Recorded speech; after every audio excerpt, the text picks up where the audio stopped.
Good evening, everyone. Now, I think that everybody likes to get an invitation to a party, don't you? Well, I probably shouldn't speak for everyone.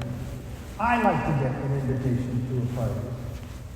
And when you get an invitation, the first thing you do is you kind of check your calendar, your schedule, see what's going on, any conflicts, so you can determine whether you can accept or decline the invitation. I mean, sometimes you just get too much going on, and you have to decline.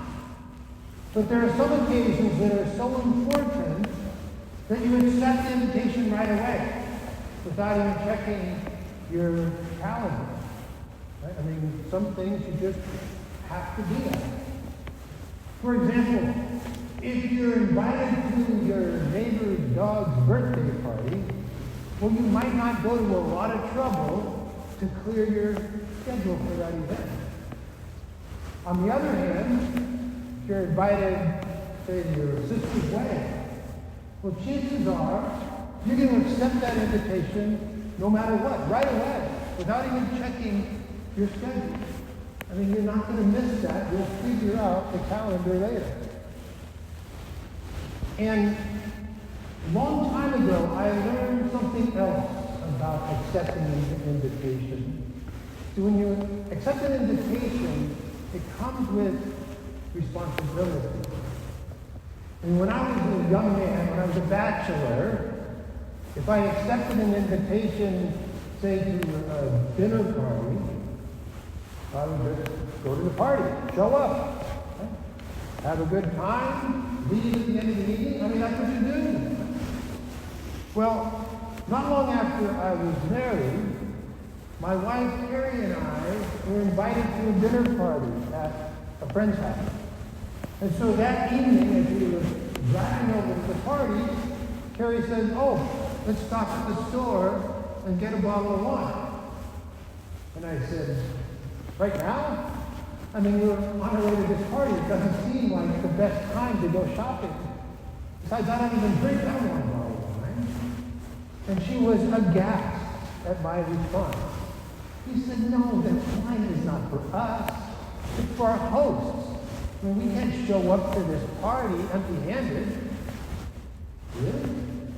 Yeah, really. Yeah, she knew that. Right?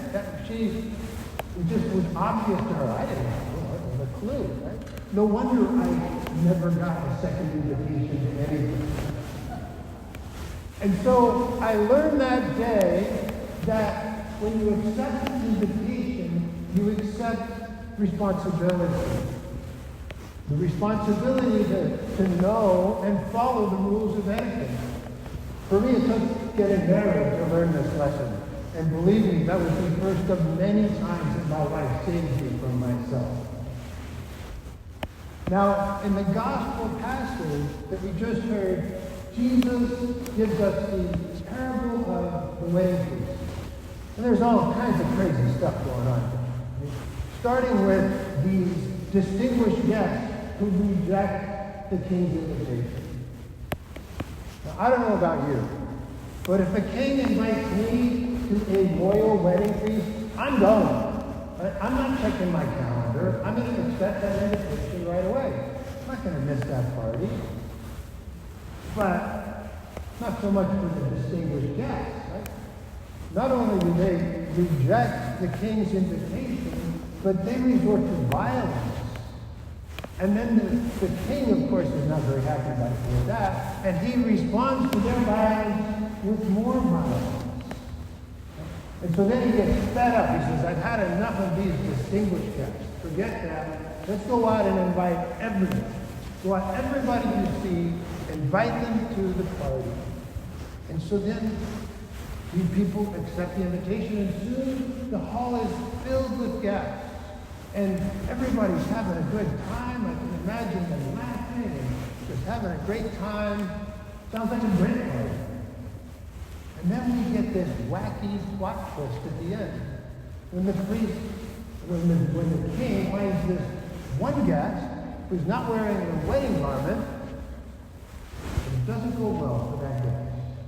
The king has him bound hand and foot, thrown out into the darkness. Holy moly. A lot of crazy things going on. This week, as I was praying and reflecting on this parable, there were a few things that really kind of resonated with me. Starting with those distinguished guests. And when I was thinking about the distinguished guests who refused the invitation, it reminded me of the chosen people. In salvation history throughout the Old Testament, we see story after story of the Israelites, those who were chosen by God, turn against God, turn away from God, worship other gods. They reject God's generous invitation to a personal relationship with Him, time and time again. And then I also thought about these distinguished guests. They were kind of like the contemporaries of Jesus, the religious leaders, the chief priests and elders to whom the parable was addressed, who treated Jesus with contempt and ultimately resorted to violence against him.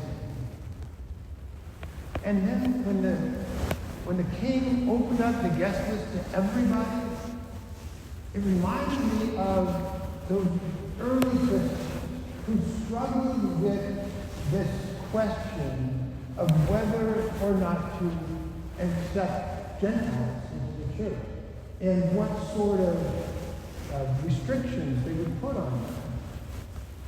Ultimately, they decided that all are welcome without the restriction of having to be circumcised first. I think that was a good choice.